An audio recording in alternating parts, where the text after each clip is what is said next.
한번 따라 하실까요? 기도할 때는 간절하게 눈을 꼭 감고, 설교 들을 때는 귀를 크게 뜨고 눈도 크게 뜨고 말씀 듣자. 습관이라는 게 무서워요. 습관이라는 게, 설교를 들으실 때도 어떤 분은 주여 믿습니다, 이렇게 설교 들을 때 눈을 팍 감고 막 간절하게 설교를 그렇게 들으시면 끝나고 나면 아무것도 없어요. 설교 들을 때는 다 뜨고, 귀도 좀 이렇게 뜨고, 눈도 좀 있는 대로 크게 뜨고, 대신 기도할 때는 눈을 있는 대로 감고 기도하시고. 습관이에요, 습관. 예. 그렇게 됐죠? 준비가 되셨죠? 예, 할렐루야. 그러니까 설교 시간에 눈을 막 이렇게 감는 거는 비정상이니까 제가 깨운다는 거죠. 그럴 때는 이름을 부를 거예요, 이름을. 자, 약속으로부터 떨어져 간 에서, 지난 36장에 똑같은 아버지 이삭에게서 쌍둥이로 태어났지만 에서는 약속으로부터 떨어져 나갑니다. 멀어져 갑니다. 그런데 차자였던 야곱은 장자의 명분을 그가 믿음으로 바꾸서는 오늘 약속을 계승합니다. 그렇죠? 그래서 두 가지로 그 땅에 거합니다. 가나안 땅, 약속의 땅. 예. 그러고서 씨에 대한 약속. 뭐라 그랬냐면 오늘 야곱의 족보는 이러하니라. 하나님의 약속은 땅과 씨예요. 씨. 이게 다 뭐냐면 하나님의 나라, 예, 의미하는 거죠. 자, 이렇게 야곱은 하나님의 언약을 계승받습니다. 여러분, 주님의 언약이 여러분과 여러분 자녀들에게 계속 이어지고 계승되고, 그러면서 점점 번져가고 발전돼 가기를 축원합니다. 그런데 지난주에 에서의 족보는 막 흥왕하고 막 번성하고 그랬잖아요. 그런데 야곱의 족보는 족보라고는 했는데 아주 힘이 없고 출발부터가 불안한 족보예요. 자, 2절 말씀 읽어보시면, 2절 시작.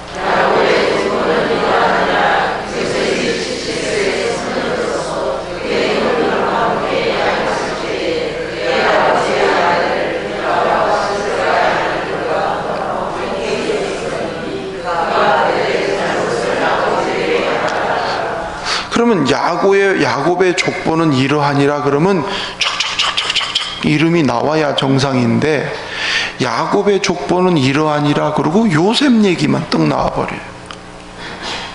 17세의 요셉. 이것도 비정상인 게, 보통 족보는 장자가 이름이 올라가야 되고 이렇게 순서대로 있어야 되잖아요. 그런데 야곱의 족보는 12아들 중에 11번째, 요셉이 11번째예요.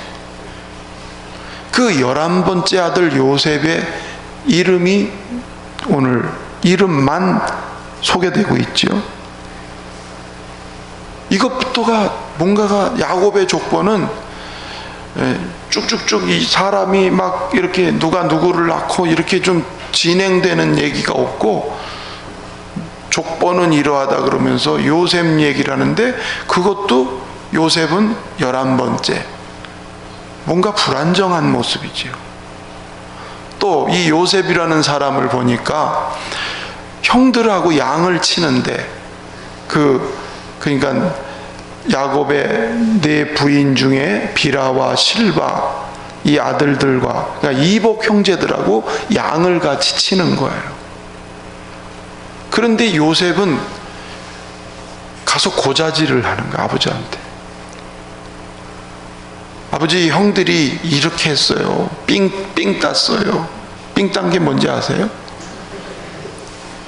삥 먹었다는 게 뭔지 아세요? 저도 잘 모르지만 쓰는 말이라 그냥 한번 해보는 거예요. 좋은 뜻은 아니죠. 삥이라는 게. 다 웃는 거 보니까 아시는 말이네. 형들이 이랬습니다, 저랬습니다. 잘못한 거를 아버지한테 다 고자질해. 자질적으로 보면 요셉이라는 인물이 여기 등장하는 게 어색해. 그렇죠? 그런데 야곱의 족보는 이렇게 시작이 된다는 거예요. 아주 불완전합니다. 3절에 가서 보면은, 자, 또 보실까요? 시작. 요셉은 노년에 얻은 아들이므로 이스라엘이 여러 아들들보다 그를 더 사랑함으로 그를 위하여 채색 옷을 지었더니. 노년에 얻을, 11번째니까 얼마나 나이 들어서 얻은 자식이겠어요.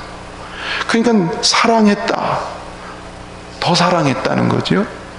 특별히 요셉은 네 부인 중에서 자기가 마음에 먼저 두었던 첫사랑의 여자에게서 난 아들이니까 더 사랑이 가겠지. 그렇죠? 그래서 그중 이 요셉을 더 사랑하는 거예요. 더 사랑. 이게 참 문제가 돼. 인간은 늘 불완전해요. 이 더 사랑 때문에 형제 간에 얼마나 미움, 시기, 질투, 더 사랑 때문에. 그렇죠. 가정에서 보면 부모의 사랑이 좀 균등하게 가야 좋은데 한쪽으로 치우치면 형제들 관계도 좀 이상해져요. 이 집이 그런 거지요. 편애하는 거. 그래서 채색 옷을 입혔어요.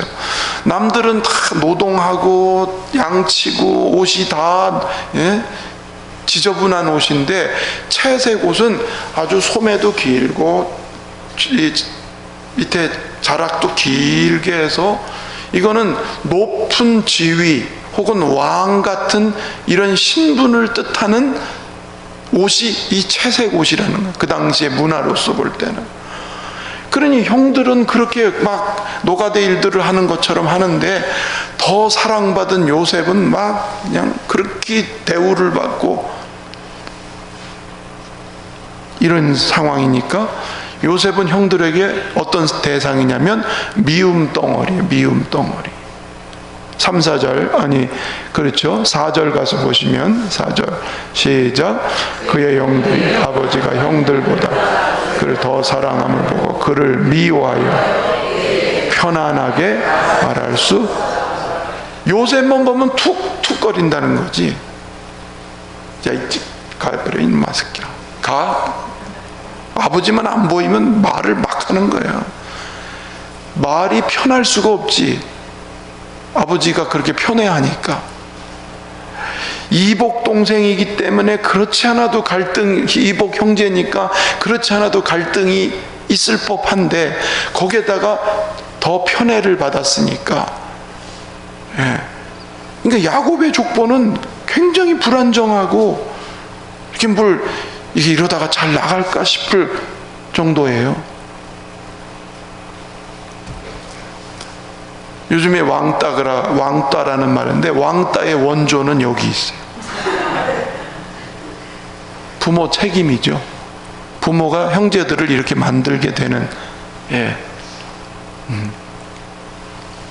어쨌든 야곱의 족보는 이러하니라 했던 이 족보가 불안하게 시작하는데 사실은 이 얘기는 아브라함에게 이미 예언된 얘기예요. 내 후손이 이방 나라에 객이 돼서 거기서 400년 동안 종살이 하게 될 거다. 그리고 그 후에 내가 그 나라를 치고 그들을 데리고 나올 거다.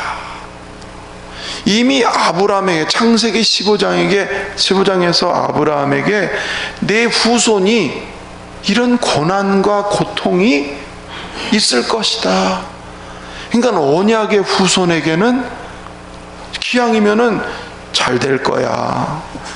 몇 대쯤 되면 내가 어떻게 될까? 이게 좋은 예언이 아니고 내 후손이 남의 나라에 객이 돼가지고 고생 많이 할 거다. 그 고생의 시작이 여기에요.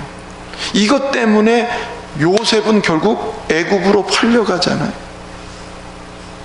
하나님이 아브라함에게 예언한 대로 이 민족이 남의 나라에 들어가서 객이 되고 고생할 거를 얘기한 대로 그 남의 나라로 가게 되는 원초가 되는 게 이 형제들의 미움과 다툼 속에서 시작이 됐다는 거예요. 야곱은 인간적인 실수를 한 거지만, 그렇죠? 하나님은 당신의 약속이 이루어지는 모든 일들을 당신의 계획대로 진행을 하고 계세요. 야곱이 잘했다는 거 아니에요. 형제들 편애한 걸 합리화해서는 안 돼. 그건 잘못된 거예요. 그럼에도 불구하고 하나님은 이 백성들을 이방 땅에 들어가서 고난 가운데 두었다가 구원하실 계획을 지금 이루어가고 계신 겁니다. 할렐루야. 여러분 보시면 예수님도 어린 시절에 태어나자마자 웬 고생이 이렇게 많아요. 어린아이 핏덩이가 헤롯이 죽인다고 해가지고 지금도 두 분이 눈을 감고 설교를 듣는 시대니까요. 내가 이거 습관이라고 그랬거든요. 두 눈을 감고 핏덩이를 데리고 애굽으로 도망가요. 예, 구원의 메시아로 오신 그분이 태어나면서부터 고생길이 열린 거예요. 여러분, 하나님의 언약이 이루어지는 그 배경, 그 과정 속에는 반드시 고난이라고 하는 게 필수적으로 따라온다는 거예요. 예, 형통이라고 하는 건 어려움이 없이 무조건 일이 잘 된다는 게 아니라 큰 고난에 있어도 하나님이 그 고난을 통해서 구원을 완성해가고 선을 이루어가는, 그게 성경이 말하는 형통이라는 거지요. 할렐루야. 자, 어쨌든 출발이 불안해요. 그렇게 불안함에도 불구하고 당신이 하시고자 하는 일, 이 아들에게 계시를 하세요. 그게 소위 요셉의 꿈인 거예요. 자, 5절 말씀, 6절 가서 보실까요? 6절 시작. 그들에게 이르되 정하건대 내가 꾼 꿈을 들으시오. 우리가 밭에서 곡식단을 묶더니 내 단은 이로소 당신들의 단은 내 단을 둘러서서 절하더이다. 그러니까 뭐라 그러냐면 형들이, 야, 네가 우리의 왕이 된단 말이냐? 더 미워하는 거야. 더 미워하는 거야. 요셉도 그렇지. 이거 누가 들어도 이건 뻔한 얘기잖아. 뭐 해석이 필요 없는 거잖아. 지가 높은 자리에 있는다는 거 아니에요. 그런 꿈 얘기는 안 해도 좋잖아. 이거 더 터질 일이니까. 그런데 그냥 어떻게 보면 순수하다 그럴까? 예? 얘기해버려. 그러니까 형들의 미움을 받았어요. 9절 가서 또 볼까요? 9절 10절 시작.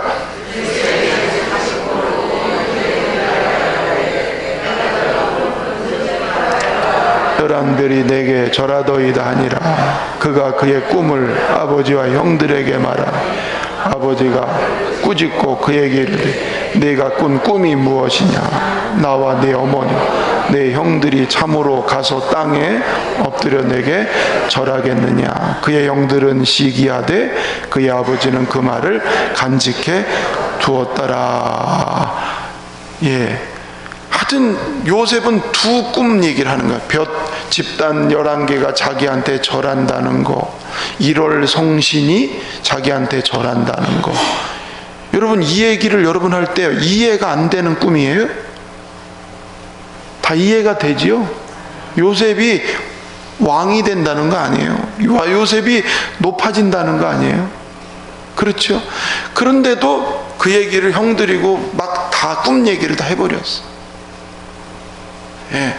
인간적인 약점이 요셉에게 얼마나 많은 사람인지, 형들을 고자질하지 않나, 철딱서니 없이 그런 꿈 얘기를 막 파괴되지 않나.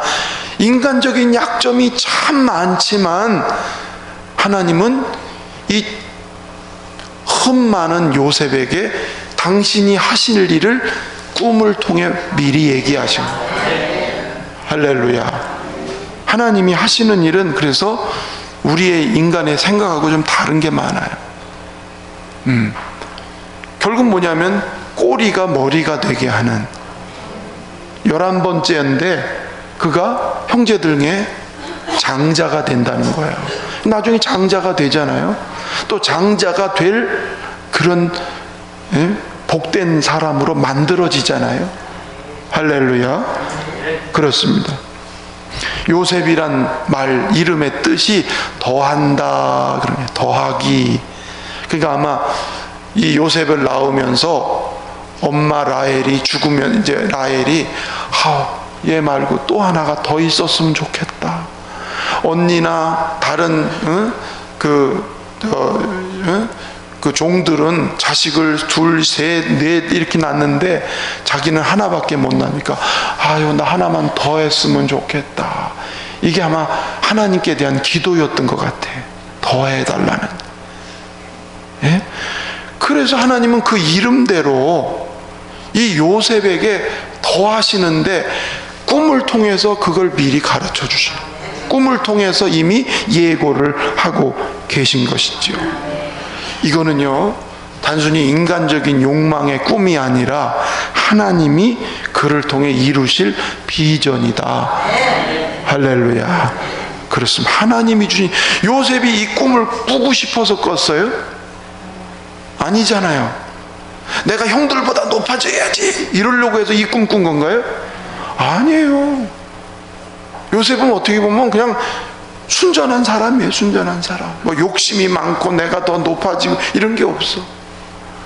그런데 하나님이 그에게 뜻을 이루시려고 그에게 2번씩 연거퍼서, 그 당시 구약시대는 꿈이 계시의 수단이었습니다. 지금은 계시가 성경이지만 구약시대는 꿈이 계시의 일종의 수단이었단 말이죠. 할렐루야. 예수님도 어렸을 적에 내가 내 아버지 집에 있어야 될 줄을 모르셨습니까? 이미 하나님이 주신 꿈을 가지고 예수님이 있으셨죠. 아멘. 그렇습니다. 하나님은 당신의 기쁘신 뜻을 이루기 위해서 우리 안에 소원을 두고 행하신다. 우리 안에 꿈을 두고 일하신다. 이렇게 말씀하셨잖아요. 그렇습니다. 그래서 지금도 개인적으로 말씀을 들을 때 하나님이 꿈을 주시고, 기도할 때 꿈을 주시고, 할렐루야. 성령의 감동으로 꿈을 가져요. 예. 고넬료 같은 경우도 하나님이 기도하는 시간에 그에게 환상 중에 베드로를 부르게 해서 복음을 듣게 하더니 이방 선교에 꿈을 꾸고 역할을 하잖아요. 베드로가 기도하다가 하나님이 하늘 문이 열려지면서 보자기가 내려오고 그러면서 그 안에 짐승들을 잡아먹으라. 나는 더러운 것을 먹지 않습니다. 내가 깨끗하게 한 것을 내가 더럽다고 그러지 마라. 결국은 하나님이 베드로를 통해서 깨닫게 한 게, 구원은 우리 이스라엘만 구원받는 게 아니고 이방 땅에도 구원을, 복음이 전해져야 된다. 이렇게 개인적으로도 하나님은 꿈을 주시고 비전을 주시고 할 일을 주시고, 할렐루야. 그렇습니다. 교회적으로도 그래요. 안디옥 교회는 금식하고 기도하다가 세계 선교의 꿈을 주셨죠. 그래서 바나바 바울을 따로 선교사로 교회에서 파송하게 하고, 교회에도 그래서 지도자를 통해서 하나님이 꿈을 공포할 때 교인들이 그걸 공유해서 함께 가는, 할렐루야. 어쨌든 하나님은 당신의 하실 일을 이렇게 미리 가르쳐 주시고 보여주시고 비전을 주신다. 옆에 분과 축복합시다. 하나님은 하실 일을 미리 가르쳐 주십니다.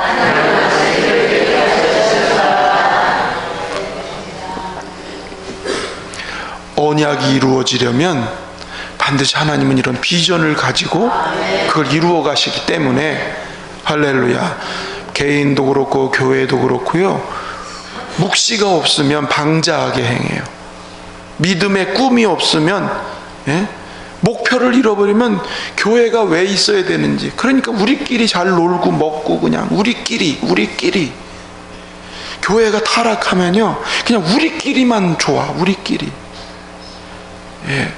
그게 변질되면은요 우리끼리 막 서로 막 계를 한다, 무슨 뭘 한다, 자꾸 우리끼리가 돼버려. 목표가 있고 꿈이 생겨야 그걸 건전한 방향으로 나아갈 수 있죠. 언약이 우리 성도들 개인에게, 교회에도 있기를 축원합니다. 그런데 오늘 여기서 이렇게 요셉에게 하나님은 꿈을 주시는데, 가만히 보면 요셉이 이런저런 단점이 많이 보였잖아요. 그렇죠? 그런데 요셉에게 있는 아주 특징적인 장점이 있어요. 저는 하나님이 요셉에게 요셉에게 있는 이 장점을 보신 것 같아요. 뭘까? 읽어봅니다. 12절 13절. 자, 시작. 세겜에서 양떼를 칠 때에 이스라엘이 요셉에게 내 형들이 세겜에서 양을 치지 아니하느냐, 너를 그들에게 보내리라. 요셉이 요셉은요 형들이 자기 미워하는 건 모를까요? 알까요? 알죠. 벌써 언사가 이상하고 눈빛이 이상하고, 그렇죠? 그러면 보기가 껄끄러울 거 아니에요. 그 형들 만나는 게 자기도 싫지. 여러분, 얼굴 붉힌 사람, 얼굴 찡그린 사람 만나고 싶어요? 보고 싶어요? 나도 피하고 싶은 거예요. 피차 마찬가지예요. 왜요? 그런데 아버지가 요셉에게, 이제 형들은 다 지금 양치러 갔다고 그랬으니까 그 형들 안부를 좀, 왜냐면 그때는 양치러 가면 막 몇 달씩 가 있는 거거든. 뭐 이렇게 금방 갔다 오는 게 아니고 풀 있는 곳으로 가서, 거기서 양을 쳐야 되니까 가서 천막을 짓고 한참 동안 있다 오니까 궁금할 거 아니에요. 아버지가 잘 있는지.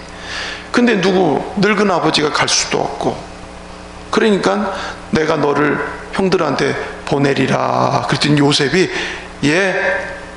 내가 그리 하겠습니다. 떠다미는 것도 아니요. 내가 그렇게 하겠습니다. 요셉이 얼른 대답하고 그 말을 순응하면서 쫓아가는 거예요.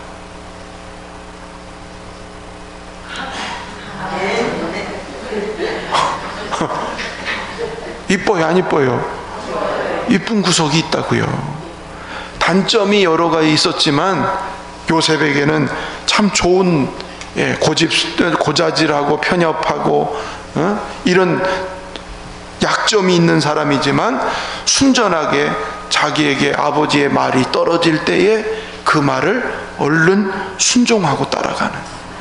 근데 이게요 참 이 성격, 이 성품을 가진 게 참 귀해요.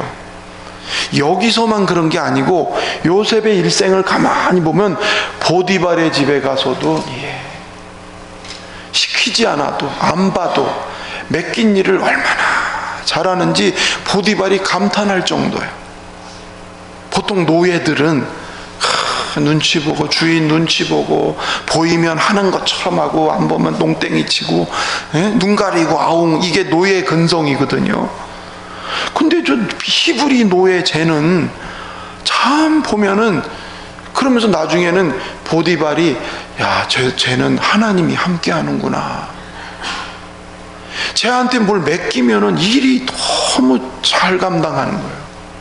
그러니까 노예지만 네가 이 집에 온 살림을 네가 맡아라, 총 지배인으로. 보디발이 보통 사람이에요. 우리나라 대통령 경호실장 정도 되는 권세 있는 집안의 종이니까 이 사람도 권세가 있는 거거든. 근데 그 집안의 총무를, 총 지배인을 다 맡겼단 말이에요. 예? 그리고 정직하게 성실하게 일을 하니까 하나님이 요셉이 손을 대면 그게 잘 되게 해버려요. 요셉이 논에 가면 논이 잘 되고 막 다 잘 되게 하시네.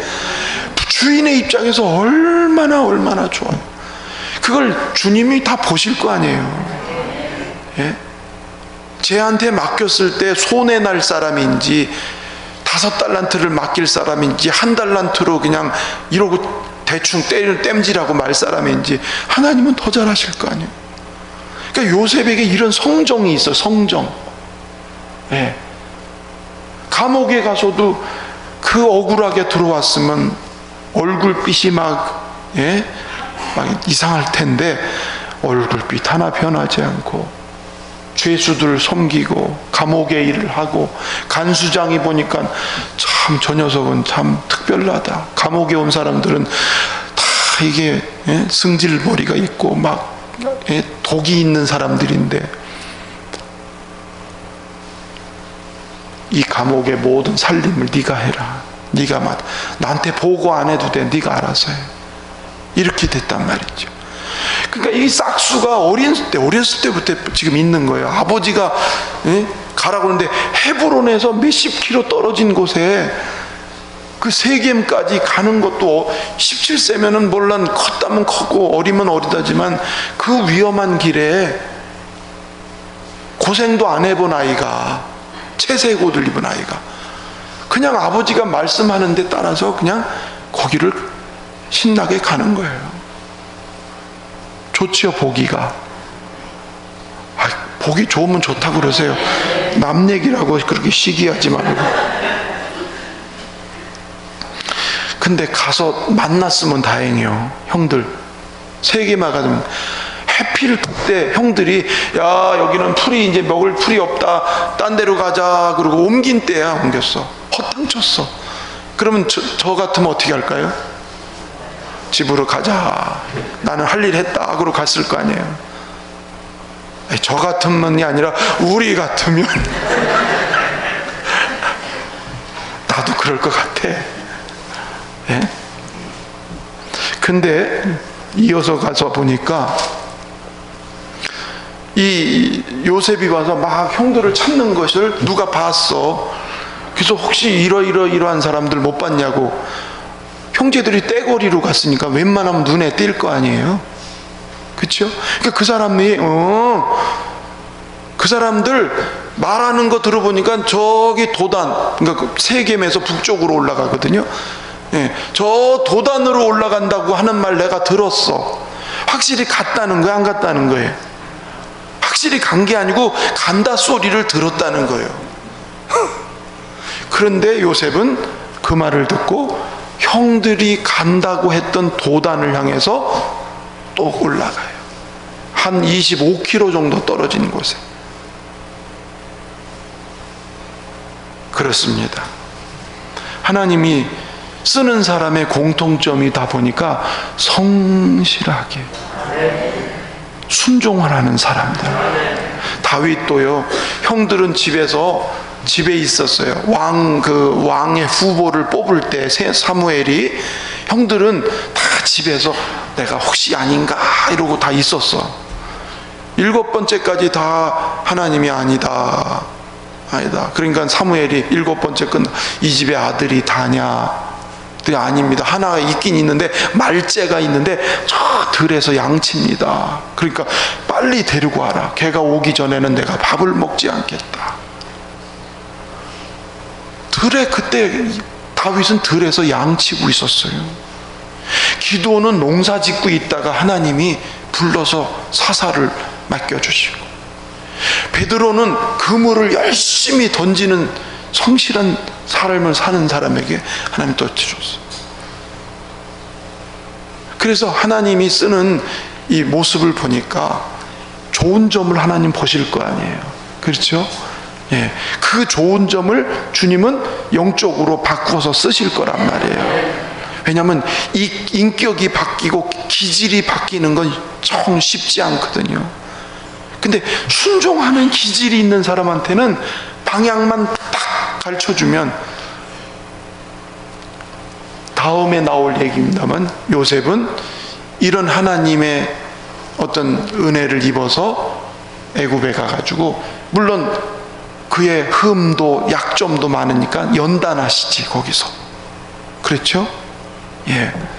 어쨌든 이렇게 하나님께서 언약을 이루는 이 야곱의 가정의 모습을 보여주는데, 불안하기가 짝이 없지만 그래도 여기에 불씨를 꺼지 않고 요셉에게 꿈을 주시더니, 요셉에게 있는 좋은 장점을 들어서 언약을 이어가도록 하나님 그를 축복하신다. 할렐루야.